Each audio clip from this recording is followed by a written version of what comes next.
Hi, it's Daphne here. Thank you for joining me in this new year as I continue to tell my story of the narcissistic relationship that I was in. In my last video, I revealed that the next video would be about the love bombing stage because this is the stage where it all begins. And when I say I was love bombed, I'm talking about like over the top. I'm going to tell you about it, and I'm also going to tell you about how I was manipulated from the very beginning. So stay tuned to hear about it.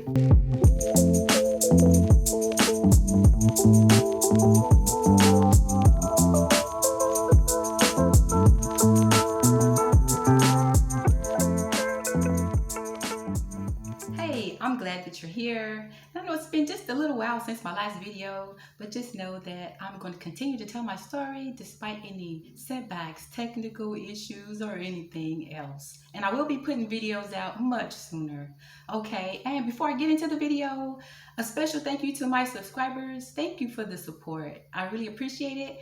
And thanks for all the likes. And if you haven't already, go ahead and show your support. Like, comment, subscribe, share, most importantly share, because this is about raising the awareness of narcissistic abuse and narcissistic people. Okay, so love bombing, it is when someone overwhelms you with loving words, actions, and behavior as a manipulation technique, and it's just love too good to be true. In many articles that I've read, it associates love bombing with toxic and narcissistic people. But not all love bombing is considered narcissistic. Some love bombing is truly genuine, but you just have to be cautious because narcissists use love bombing as a manipulation technique to reel you in and hook you. Okay, now the love bombing in my case, I thought I had hit the relationship jackpot, but I was just sold a dream because it didn't last. I was love bombed, but by the time it ended, I was already hooked and it was too late for me. The mask came off and he became himself. Then that was the time when I found myself constantly wanting the version of him that I had fallen in love with. And I constantly wanting the fantasy that he had created. So just keep in mind that narcissists rely on manipulation to get what they want. So me and my narc ex, we had met on the job. He was separated and going through a divorce at that time. So we casually talked. And when the divorce was eventually finalized, we talked more, meeting for coffee in the mornings at work, taking our breaks together, meeting after work, going to the gym, just the normal courtship stuff, right? Then it started. So a friend of his was going to get married again in Jamaica. And he asked me if I wanted to go to Jamaica with him to be in this wedding. Okay. And just keep in mind that this cost was going to be more than a few thousands of dollars, but he was willing to take care of all the costs to cover all the expenses. So of course I said yes. You know, he was involving me in his life and I was going to get the opportunity to go to Jamaica. So, but first of all, let me point out something here. We had not become a couple yet, but he's willing to pay for all the expenses for this exciting and expensive Jamaica trip. Okay.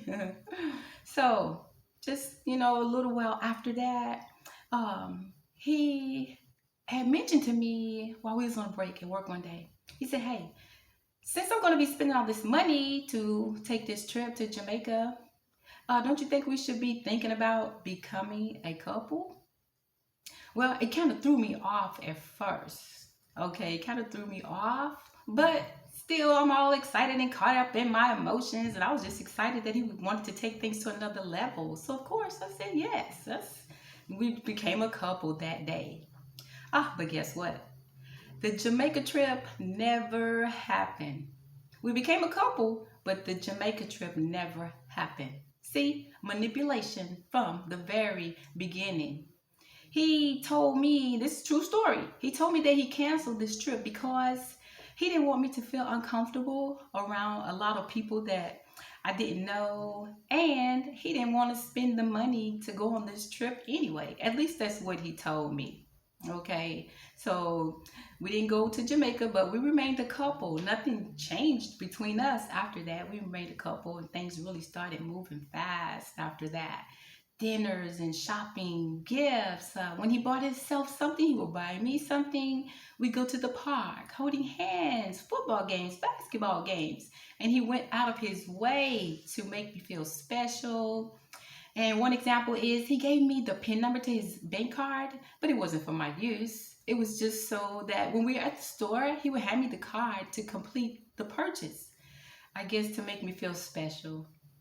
And then also after his divorce, he was looking for an apartment and he was going to get some furniture for it. So he told me that I could pick a room and pick all the furniture and decorate that room how I wanted it. Okay. Yeah, we took pictures that day of all this furniture that we never got. And that same day, on the way home, he looks at me and he says, "I think I love you." But again, I'm all caught up in my emotions and not thinking that it's probably just too soon for him to be saying this. Okay, and then, so there's another example of how he tried to make me feel special, give me a room to pick, and then, it's something suspicious about that because this guy had just got divorced. He had 2 storage units. So I refused to believe that he didn't have any furniture. So it's just 2 months into the relationship now, just 2 months. And I had a cookout at my house. He was there enjoying himself and telling me how happy he was to be with me. And then he blew my mind when he started talking about marriage. And I said, "Marriage?" And he says, "Yes." And at the time, I'm not thinking, I'm all up in my emotions and stuff. And so he says, "Yes, marriage. I only have to change 3 letters of your last name." So I'm like, wow, I must really be serious. Okay. So it's only this, just let's pause a moment again, okay? So it's 2 months into the relationship. He's already told me that he thinks he loves me. And he's talking about marriage. Narcissists move fast. And I'm going to give you some more examples of that later. And also, during that time from April 2016 up until the end of that year, we traveled 9 different states. 9 different states. That's the most traveling I had ever done. And I traveled so much, my sister, she started calling me Dora the Explorer, because I traveled so much. And July of that year, 2016, we went to Chicago. That was our very first official trip. And then another month of that year, it was October. He drove me to his hometown to meet his mother. We surprised her. We showed up unannounced. It was her birthday.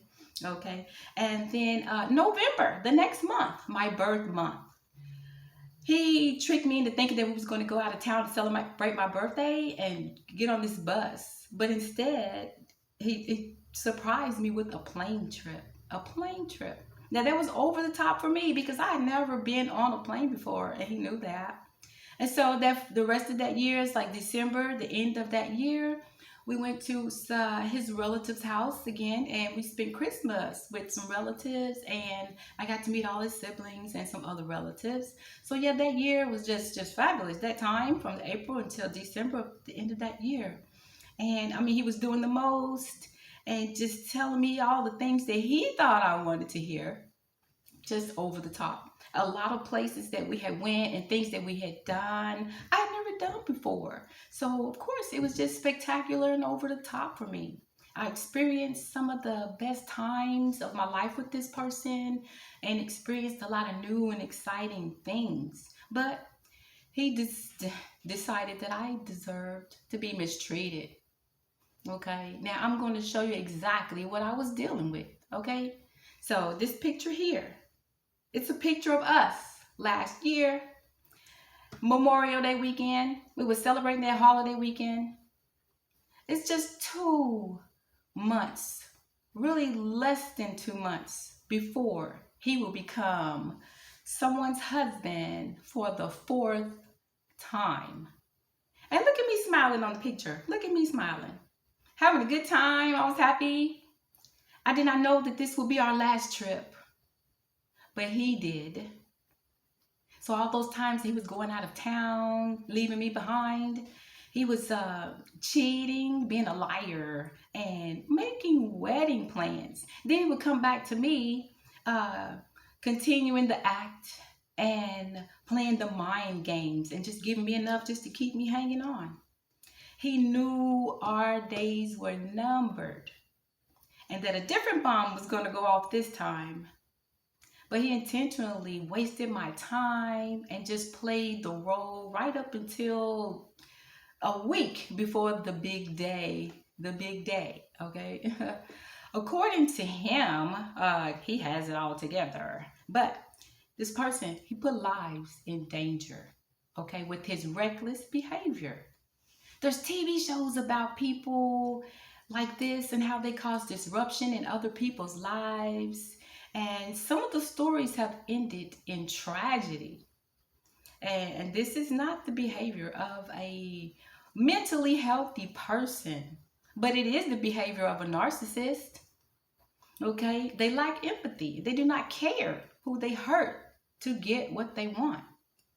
Okay? So that's pretty much my love bombing story stage in of the narcissistic relationship. Like I said, he was just doing a lot, going over the top, trying to make me feel special, just doing a lot of things that I had never done before. I was truly love bombed, all the gifts, and I blinked my eyes and he's taking me to go get glasses and paying for them. Just some of the examples of the generosity that he had at that time that eventually diminished over a period of time. Okay, so just some things I want you to keep in mind before I end the video, okay? And that is, like I said, this is all about raising the awareness. So first of all, don't be fooled by someone's clean-cut image, okay? Even if they have served in our country's military for many years, it doesn't matter. They can have a decent job. Just don't be fooled by someone's clean-cut persona, and like I said, if something's too good to be true, then it probably is. All right, and then keep in mind also that not all people who love bomb are narcissists, but be cautious. I was put on a pedestal in the beginning, but it didn't last. I now know to look for inconsistency. I now know to look for consistency, but watch out for inconsistency. Thank you for that, my son. And also, talking love and marriage just 2 months into the relationship, that's definitely a red flag. And also, establishing a relationship by means of negotiation is definitely a red flag. I wasn't aware and wasn't thinking at the time, but he used that Jamaica trip to negotiate a relationship with me. We honestly negotiated that. But like I said, I was caught up in my emotions, and that's my next point. Don't get so caught up into your emotions to where your mind is just clouded and, you're not thinking clearly and your guard's put down. Okay, so, and like I said, if something's too good to be true, it probably is. And then, I thought I had struck gold, but turns out, it was fool's gold, okay? And also keep in mind that a narcissist can be anyone. A family member, a friend, co-worker, a veteran, a politician. It could be anyone, also male or a female.